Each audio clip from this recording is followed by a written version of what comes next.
Here there is another question, and this is the question on the basis of law of conservation of linear momentum.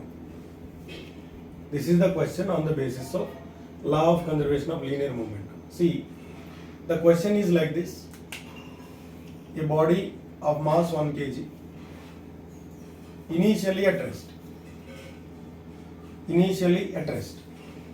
So the initial momentum of the body is 0 because it is at rest. 1 into 0, that is equal to 0. So momentum of the body initially is equal to 0. Clear? Okay. That is explodes into 3 fragments. ఎన్ని పార్ట్స్గా విడిపోయింది? 3 ఫ్రాగ్మెంట్స్గా అది divide అయిపోయింది. Of masses in the ratio 1:1:3. So here we can write the given values first. Given values: initial velocity of the fragment u equal to 0, total mass of the body or total mass of the body is equal to capital M anukondi. Capital M is equal to here 1 kilogram. Yes, this is divided into 3 fragments. So let us assume mass of the first fragment is m1, mass of the second is m2, and mass of the third is m3. Okay. According to given data, ఒకసారి చూడండి. According to given data, m1 is to m2 is to m3 is equal to 1:1:3. So ఇలాంటి సిచ్యువేషన్లో ఈ m1, m2, m3 values calculate చేయడానికి మనం ఇట్లా అనుకోవచ్చు: m1 is to m2 is to m3 is equal to x is to 3x. Otherwise m1 is equal to x, m2 is equal to x, m3 is equal to 3x. ఇట్లా అనుకున్నాం మనం. Therefore m1 plus m2 plus m3 is equal to total mass కదండి. Total mass is how much? 1 kilogram. So m1 value x plus 3x is equal to 1 kilogram. So 5x is equal to 1, x is equal to 1/5. Sorry, this is 1/5. 1 minute. X is equal to 1/5.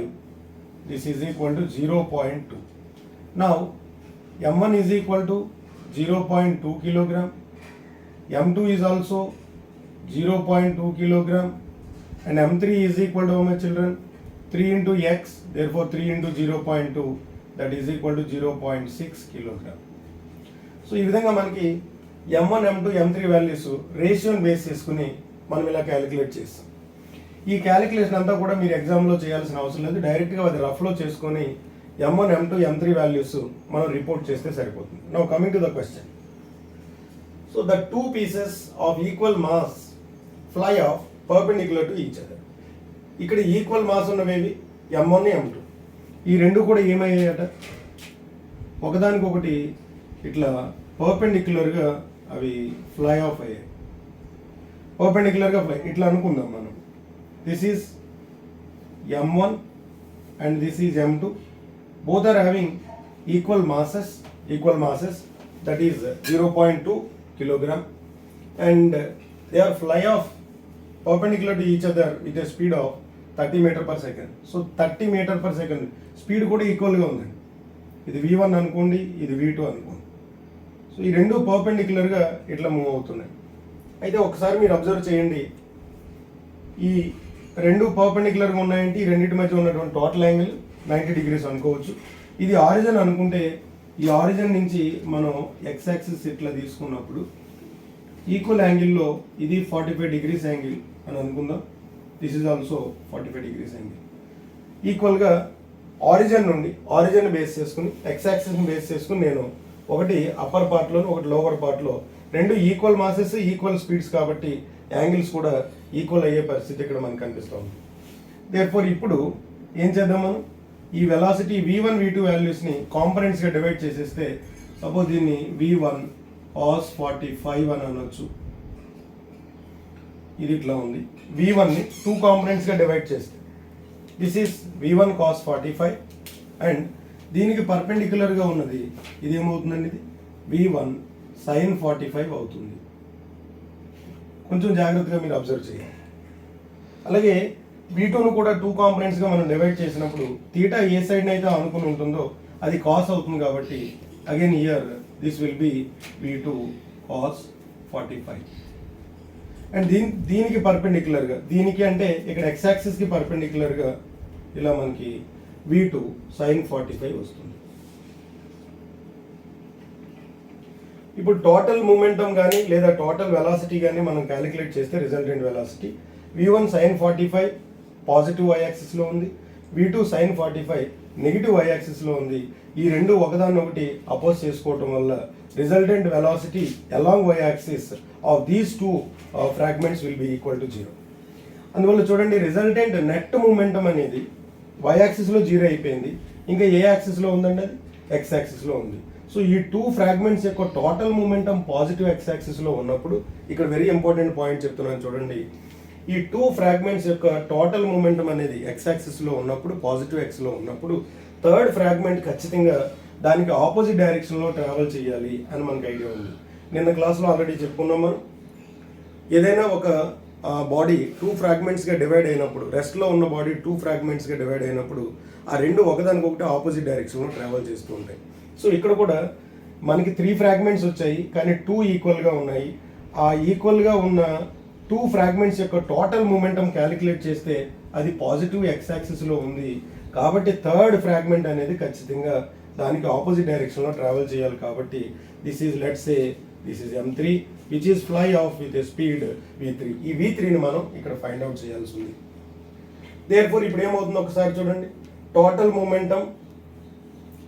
Momentum of the system is equal to 0. అందువల్ల నేను ఇక్కడ ఏమని రాస్తున్నానంటే ఒకసారి ఇక్కడ కొంచెం జాగ్రత్తగా మీరు నాతో పాటు ట్రావెల్ చేయాలి, then you will understand everything. చూడండి ఒకసారి, ఫస్ట్ ఫ్రాగ్మెంట్ యొక్క మూమెంటం ఎంత, పాజిటివ్ x యాక్సిస్ కాబట్టి m1 v1 cos 45 ప్లస్ తీసుకున్నాను. అలాగే సెకండ్ ఫ్రాగ్మెంట్ కూడా ప్లస్ x యాక్సిస్లోనే ఉంది, therefore m2 v2 cos 45 m2 v2 cos 45 degrees minus ఎందుకు మైనస్ చేశాను, ఇది నెగిటివ్ x యాక్సిస్లో ఉంది కదా, minus m3 v3.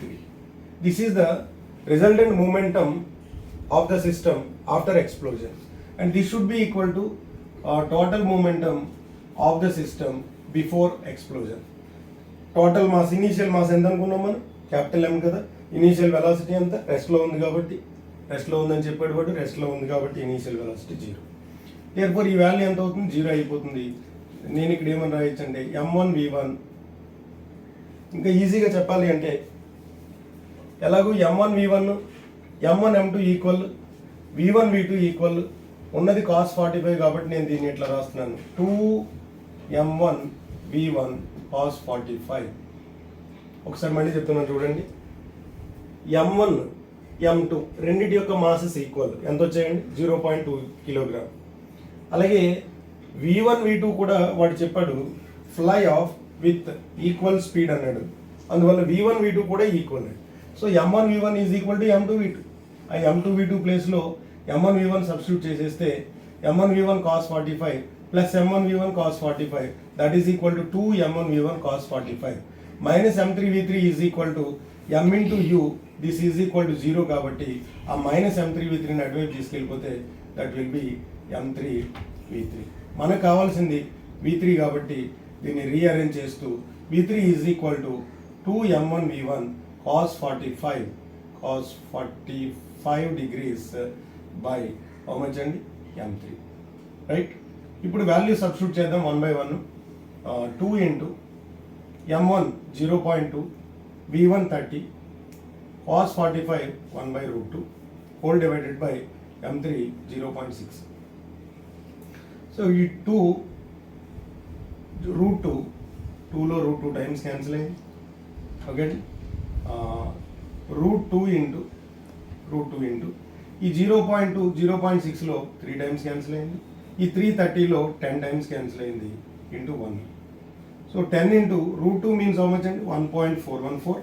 This is equal to 14.14 meter per second. ఒకసారి మీరు జస్ట్ రిపీట్ చేస్తూ చూడండి, then you will get complete idea on this numerical.